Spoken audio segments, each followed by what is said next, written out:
সুপ্রিয় জেসি ভাই ও বোনের, আশা করি ভালো আছো। আজকে আমাদের আলোচনার বিষয় হচ্ছে ফরম্যাটিং ট্যাগের ব্যবহার। তাহলে চলো শুরু করি। পরীক্ষা আমাদের এরকম একটা উদ্দীপক দিব। এই উদ্দীপকে দেখো রোজ, রোজ লেখাটা নিচে কি আছে? আন্ডারলাইন।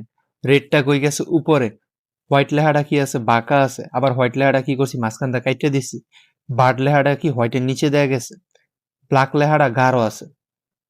তো কোনো লেখার নিচে যদি আন্ডারলাইন থাকে তাহলে আমরা ইউ ট্যাগ ব্যবহার করবো।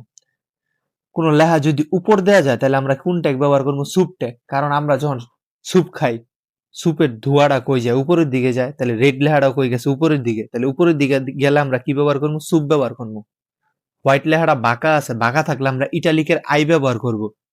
লেখাটা মাঝখান দিয়ে কাইটা দিছি, তার মানে বাদ দিয়ে দিছি, তার এই কারণে আমরা কি ব্যবহার করব? ডেল ব্যবহার করব। বারটা কই গেছে? হোয়াইটের নিচে দেয়া। আমরা শিখছি সুপের দো উপরে দেয়া যায়, আর সাবমেরিন যায় জলের নিচে দেয়া। তাহলে কোন লেখা নিচে দেয়া গেলে কোন ট্যাগ ব্যবহার করবো? Sub tag. আর ব্ল্যাক লেখাটা গাঢ় আছে, গাঢ় থাকলে আমরা এটার কই বোল্ড। এই কারণে কি ব্যবহার করব? বি ব্যবহার করব। তাহলে চলো শুরু করি। প্রতিটি এইচটিএমএল এর শুরুতে এইচটিএমএল আর বডি লিখতে হবে, এটা মাস্ট। এখন দেখো রোজ একটা লাইন, হোয়াইট একটা লাইন, ব্ল্যাক একটা লাইন, লাইন বাই লাইন আছে না? লাইন বাই লাইন থাকলে এটা কি আমি কইতে পারি না প্যারাগ্রাফ আকারে আছে? প্যারাগ্রাফ আকারে থাকলে কি লিখবো? পি। রোজ লেয়ার নিচে আন্ডারলাইন আছে, এই কারণে লিখলাম ইউ।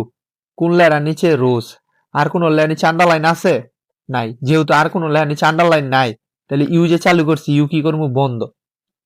এখন দেখো রোজের উপরে দেয়া কি গেছে? রেড। আমরা শিখছি উপরে দেয়া গেলে কোন ট্যাগ ব্যবহার করবো? Soup tag. সুপ বানানটা হচ্ছে SUP, লিখলাম সুপ। কোন লেয়ারে উপর দেয়া গেছে? রেড। আর কোন লেয়ার কি উপর দেয়া গেছে? যেহেতু রেড লেয়ার পর আর কোন লেয়ার উপর দেওয়া যায় নাই, তাহলে সুপ যে চালু করছি, সুপ কি করে দেবো? বন্ধ। তারপরে এই রোজ রেড এই লাইনের পরে কি আমি এই লাইনে আসি না পরের লাইনে আয়া পড়তাছি? যেহেতু পরের লাইনে আয়া পড়তাছি, তাহলে লাইনে আসি না লাইন ব্রেক করছি? লাইন ব্রেক করছি বা ভঙ্গ করছি, এই কারণে কি দিলাম? বিআর। বিআর হচ্ছে ইমটি ট্যাগ। ইমটি ট্যাগ মানে যার শুরু আছে কিন্তু শেষ নাই। হোয়াইট লেখাটা বাঁকা আছে, বাঁকা থাকলে আমরা কি লিখবো? ইটালিকের আই। লেখাটা কাইটা দিছি, কাইটা দিলে কি লিখবো? ডেল। কোন লেখাটা কাইটা দিছি? হোয়াইট। আর কোন লেখা কি কাটছি? আর কোন লেখা কি বাঁকা আছে? যেহেতু নাই, তাহলে যেগুলি যেগুলি চালু করছে ওগুলি বন্ধ করতে হবে। বন্ধ করণের ফর্মুলা কেমনে? সবসময় পিছনে, পিছনে কারে পাইছে আগে? ডেল। তারপরে কারে পাইছে আগে? আই। এখন বারটা কি হোয়াইটের উপরে দেয়া গেছে না নিচে দেয়া? নিচে দেয়া। আমরা যখন কার্টুন দেখতাম, কার্টুনে দেখতাম সাবমেরিন যায় জলের নিচে দিয়া। তাহলে বার্ড লেখাটা কোন দেয়া গেছে? উপরে দেয়া না নিচে দেয়া? যেহেতু নিচে দেয়া গেছে, তো নিচে দেয়া গেলে আমরা কি ব্যবহার করবো? সাব। তাহলে সাব লিখলাম। কোন লেয়ারটা নিচে দেয়া গেছে? বার্ড, লিখলাম বার্ড। আর কোন লেয়ার কি নিচে দেয়া গেছে? না। যেহেতু আর কোন লেয়ার নিচে দেওয়া যায় নাই, তাহলে সাব যে চালু করছিলাম, সাব কি করে দিলাম? বন্ধ করে দিলাম।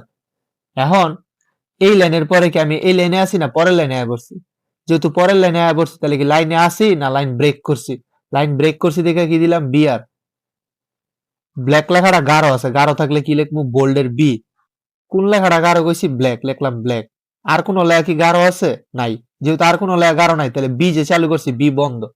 ব্ল্যাকের পরে কি আর পরের লাইনে যাইতে পারছি? নাই। যেহেতু পরের লাইনে যাইতে পারি নাই, তাহলে কি আর ব্রেক দিব? দিব না। যেহেতু ব্রেক দিব না, তাহলে কি বিআর লিখবো? তাই বিআর লিখি নাই। এই পেজে আর কোন লেখা বাকি আছে? এই যে রোজ, রেড, হোয়াইট বার্ড, ব্ল্যাক, এই পেজটার মধ্যে আর কোন লেখা বাকি আছে? নাই।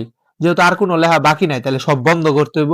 বন্ধ করণের ফর্মুলা আমরা কি শিখছি? পিছনের দিকে। তাহলে পিছনে কারে পাইছি আগে? পি।